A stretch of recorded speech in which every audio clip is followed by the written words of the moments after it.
I know they say for Talladega, if you're not first, you're last, but I didn't expect if you're not first, you're disqualified. Let's talk about the Jack Sligs 500. Well, it used to be the Geico 500, but obviously with Geico no longer sponsoring the Cup Series, it changed around a little bit this year. And to start off with the best performers on the day, I mean, you've got to give it to Austin Cindric, right? I mean, I know that he has tended to win on super speedways, but that was one of the better wins that we've seen him have. I don't think it was necessarily the best. Was it Gateway last year or 2 years ago? I think that was probably the best one he had, because a lot of the other ones, super speedway, it's about strategy and planning it all out. He did really well to put himself in that position. The two team worked really well for it as well. It's one of those things where Cindric and his team, that whole two crew, are a very capable crew. And they should be able to contend for a win or two over the course of the year as well. I thought it was potentially the best drive of the day. But there were other drives that also really stood out. I mean, Ryan Preece, for example, who had gotten the RFK all the way up to the front and led the other line all the way to the line, making it a Ford 1-2 across the line. We'll talk about more about the post-race stuff in a moment.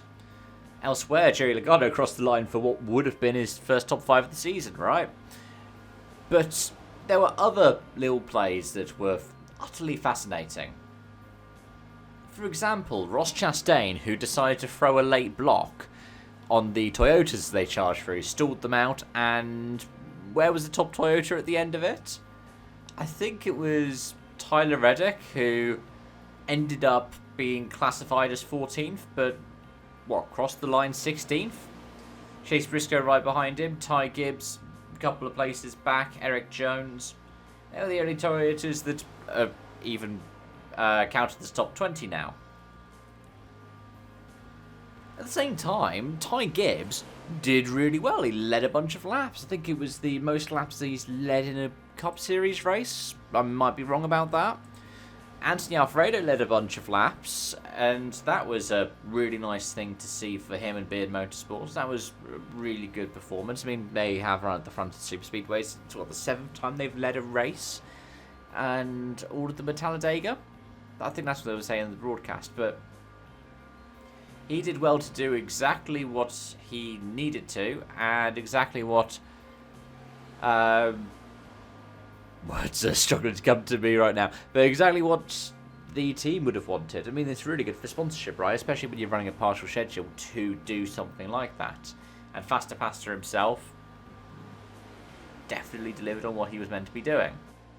But let's talk about those post-race disqualifications then. 2 of them ended up happening. One of them for Ryan Preece, one of them for Joey Logano. And they were both slightly different things as well. So I'll start off with Joey Logano because Penske issued their statement first.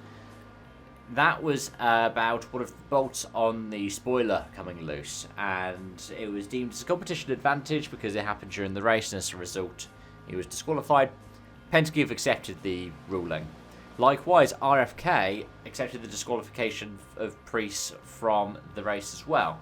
What apparently happened was this was to do with the spoiler and the way that the spoiler was sort of shaped and angled in the race. Apparently, this is something that happened during pre-race inspection, which is utterly bizarre because it meant that it passed pre-race tech whilst this happened during pre-race tech, and then failed post-race tech.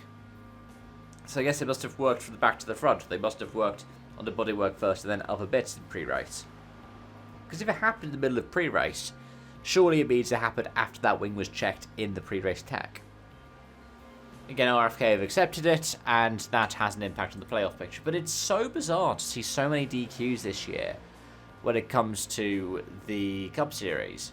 Not only that, but in addition to all of those changes and all those DQs, the amount of them that are not going to appeal. Especially when compared to, for example, in Xfinity, where we've seen a lot more DQs this year be appealed. Whether or not they were successful, another matter altogether. But what it does do is have massive implications on the regular season championship and the playoff picture. Obviously, Austin Cindric means another driver is locked in for the playoffs. Though, given that he was in the top 16 in points, and still is, it's not that much of an issue. it still means that 15th is the cut line. So right now, just to the good is AJ Illmendinger, who is 6 points to the good, and 6 points out as a result is Kyle Busch, who, he was unlucky today. Come on, I mean, the late race run where he got caught speeding, that was rotten luck. Managing to fight back after being caught in that early chunk with Keselowski, that was also rotten luck. The fact that that 8 still kept going was mightily impressive, but it was good for RCR anyways. Austin Dillon got a top 10 on the day, his second top 10, his second 10th place in a row. So it was just bad luck for Kyle Busch, I guess. And that's put him outside of the playoff picture right now.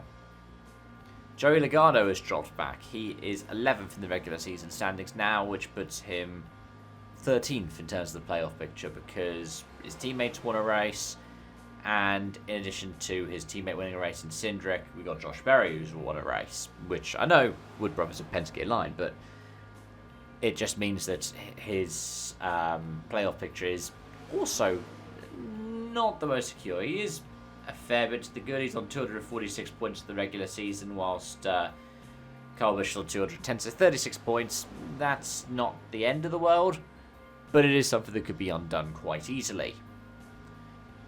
Ryan Preece is probably the one in the trickiest space, though, because he was to the good before the race, and now he is on the outside looking in. He is 19th on the playoff grid, 18th in the regular season standings, and given what I've just said about the differences in terms of the points, being on 202 points means that he is 12 points on the outside. But anyways, those are my thoughts, those are my views, those are my reflections on the first of 2 Talladega dates. I'm looking forward to bringing you guys my thoughts on the second one, which is in the round of 8. It's in the middle of the round of 8. Still an interesting choice. We'll see how it turns out. Until next time, it's bye for now.